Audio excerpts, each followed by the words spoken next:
yang dia belum akil balik, apakah sah azannya atau tidak sah? Mohon penjelasannya. Jumhur ulama Hanafi, Syafi'i dan Ahmad, tiga imam mazhab menyatakan bahwasanya sah anak kecil yang mengumandangkan azan yang dia belum akil balik, yang dia belum balik. Hanya Imam Malik yang menyatakan tidak sah, kata beliau. Tapi jumhur ulama menyatakan hukumnya sah. Dalil pernyataan seorang Imam Malik, beliau menyatakan bahwasanya, kata Imam Malik, anak kecil yang dia belum balik, dia tidak benar-benar mengetahui ibadah tersebut. Dia hanya bermodal suara yang bagus, kemudian dia mengumandangkan azan. Sementara ini untuk memanggil kaum muslimin mengerjakan ibadah sholat. Akan tetapi tidak ada dalil di dalam hadis Nabi Shallallahu Alaihi Wasallam yang digunakan oleh Imam Malik untuk menyatakan bahwasanya azan seorang anak kecil itu tidak sah. Imam Syafi'i dan Imam Abu Hanifah dan Imam Ahmad ibnu Hanbal menyatakan bahwasanya azan seorang anak kecil itu hukumnya sah. Dengan dalil apa? Dengan dalil anak kecil yang dia beribadah dengan ibadah apapun, maka secara hukum ibadahnya sah. Sebagaimana azan itu sama seperti zikrullah. Seorang anak kecil yang berzikir, apakah sah zikirnya? Zikirnya sah, maka azan pun sah menurut tiga imam mazhab.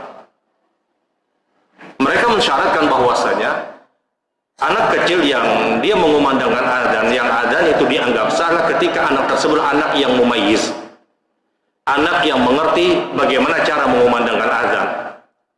Dia mengerti betul kapan masuknya waktu sholat, kemudian dia mengumandangkan azan. Syarat yang kedua, lafaz kalimat yang keluar dari seorang anak tersebut benar-benar lafaz yang baik, dengan makhraj huruf yang baik, tidak tergelincir pada kesalahan-kesalahan huruf yang itu akan berakibat rusaknya kalimat azan yang dia kumandangkan. Contoh misalnya kalimat hayya 'alal falah, hayya 'alal falah, dibaca hayya 'alal falah ha besar, semestinya hayya 'alal falah ha lepas, ha kosong, dibaca hayya 'alal falah, maka ini rusak artinya. Semestinya hayya 'alal falah, mari meraih kemenangan, dia kumandangkan hayya 'alal falah, mari kita pergi bercocok tanam. Jauh sekali maknanya. Jadi hati-hati seorang muadzin ketika dia mengumandangkan azan, setiap huruf yang keluar dia pastikan ini memang kalimat-kalimat yang benar. Kemudian jumhur ulama juga berpendapat, jangankan mengumandangkan azan, seorang anak kecil yang mumayyiz, yang mengerti masuknya waktu sholat, dia jadi imam pun hukumnya sah. Amr bin Salamah, beliau pernah menceritakan bahwasanya dahulu, kata beliau, ketika sampai hadis Nabi Shallallahu Alaihi Wasallam akan bagaimana cara mencari seorang imam, ya umul qaum aqra'u li kitabillah dan seterusnya, dicari imam orang yang paling qari, orang yang paling mengerti bacaan. Ketika itu di kampung saya, kata Amr bin Salamah, tidak ada orang yang lebih banyak hafalannya daripada saya. Tidak ada orang yang lebih baik bacaannya daripada saya, kata Amr bin Salamah. Dan ketika itu saya pun ditunjuk untuk menjadi imam berdasarkan hadis Nabi Shallallahu Alaihi Wasallam. Pada saat itu, kata Amr bin Salamah, saya hanya baru berusia bisaba atau samaniyah.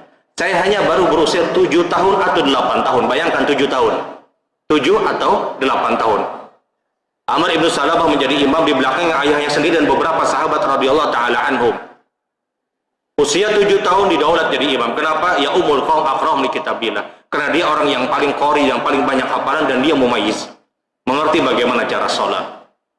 Hadis ini yang dijadikan dalil dari tiga imam mazhab, kalau menjadi imam saja itu sah sholatnya, benar, maka terlebih hanya mengumandangkan azan.